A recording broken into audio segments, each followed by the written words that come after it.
اجاز، کیا جنرل ضیاء 17 اگست کی شام کو بھاولپور سے واپسی پر کچھ اہم فیصلے لینے جا رہے تھے؟ ان فیصلوں کی نوعیت کیا تھی اور کون کون سی اہم شخصیات جنرل ضیاء کے ممکنہ فیصلوں سے آگاہ تھیں، اور یہ آپ کو کیسے پتہ لگا؟ میرے والد کی ایک بات تھی کہ وہ کبھی گھر میں کسی سے کبھی کچھ سرکاری بات نہیں کرتے تھے، نہ میری والدہ سے نہ بچوں سے۔ پھر آپ کو کیسے پتہ چلا؟ یہی میں آپ وہی بات کر رہا ہوں نا، ایک تو ان کے کسی نہ کسی فوجی کو اعتماد میں لیا ہوگا انہوں نے، دوسرا جسے انہوں نے اعتماد میں لیا جس کے وہ بڑے قریب تھے وہ تھے ڈاکٹر بشارت الہی جو میرے ماموں تھے۔ آپ کو یہ کب پتہ لگا؟ After the death?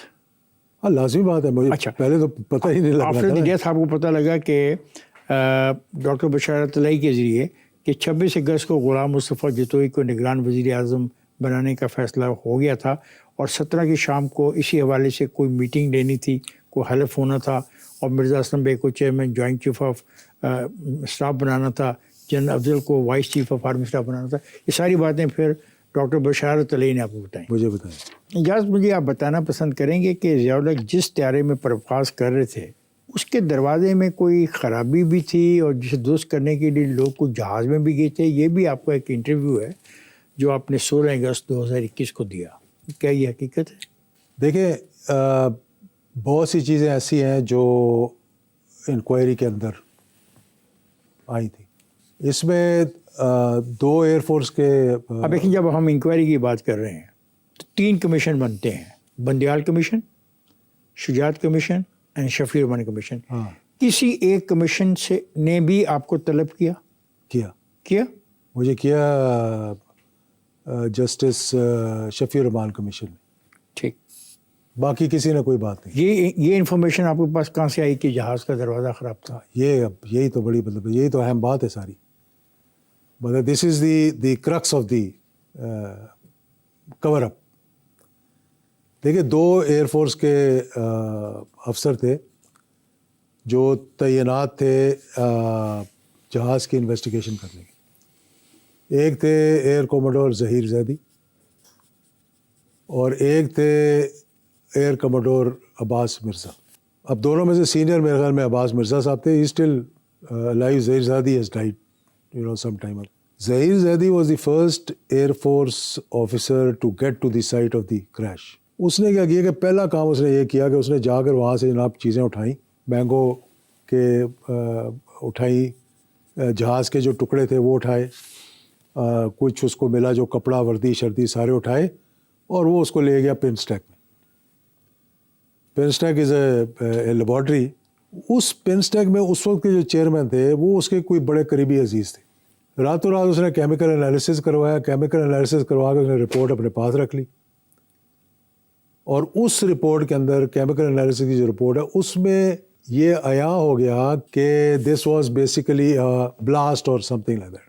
ایک انٹرویو میں آپ نے کہا کہ حکومت پاکستان نے ضیاء الحق طیارہ حادثہ کی تحقیقات کے حوالے سے 3 کمیشن قائم کی، جس کے بارے میں نے آپ سے بات کر لی، اور آپ نے کہا کہ آپ کو شفیع الرحمان کمیشن نے بلایا، سوالات جو کیے گئے وہ ٹھیک تھے اور آن دا ریکارڈ ہیں، ابھی بھی موجود؟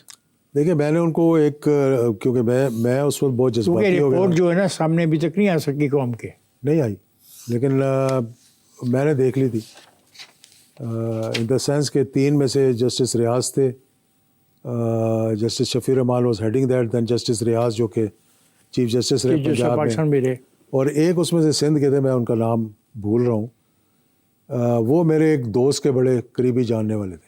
تو بیفور ہی ڈائیڈ ان کو کینسر ہو گیا تھا، اللہ بخشے ان کو، تو میرے دوست نے کہا کہ وہ آپ کو ملنا چاہتے ہیں۔ جب میں ملنے کے لیے گیا تو انہوں نے اس کی کاپی مجھے دی۔ اجاز، آپ وہ شیئر کرنا پسند کرو گے اپنی زندگی میں کبھی اس کاپی کو؟ دیکھیں وہ کاپی چھپ چکی تھی کچھ حد تک تکبیر کے رسالے میں۔ ویسے آپ ابھی بھی ڈیمانڈ کرتے ہو کہ ان 3 کمیشنوں کی رپورٹ چھپی جائے؟ لازمی بات ہے، مطلب چھپنی چاہیے، لیکن اب اس کے اندر سے کیا نکلے گا کہ ایک تو منسٹر آف اسٹیٹ تھے ان کے جو پیپلز پارٹی کے گورنر، اور کہا جی کہ اس میں سے تو کچھ بھی نہیں ہے، ان کو کہیں کہ اللہ سے رجوع کریں۔ تو پیپلز پارٹی کو آپ ذمہ دار سمجھتے ہیں؟ نہیں، میں کوئی الزام کسی پہ نہیں لگا رہا، میں یہ کہہ رہا ہوں کہ انہوں نے جو بیان دیا جو اخبارات میں چھپا ان کا، نہیں، آپ کو بیان ہے، یعنی یہ انٹرسٹ تھا یہاں تک، آپ کو بیان ہے پیپلز پارٹی کے خلاف؟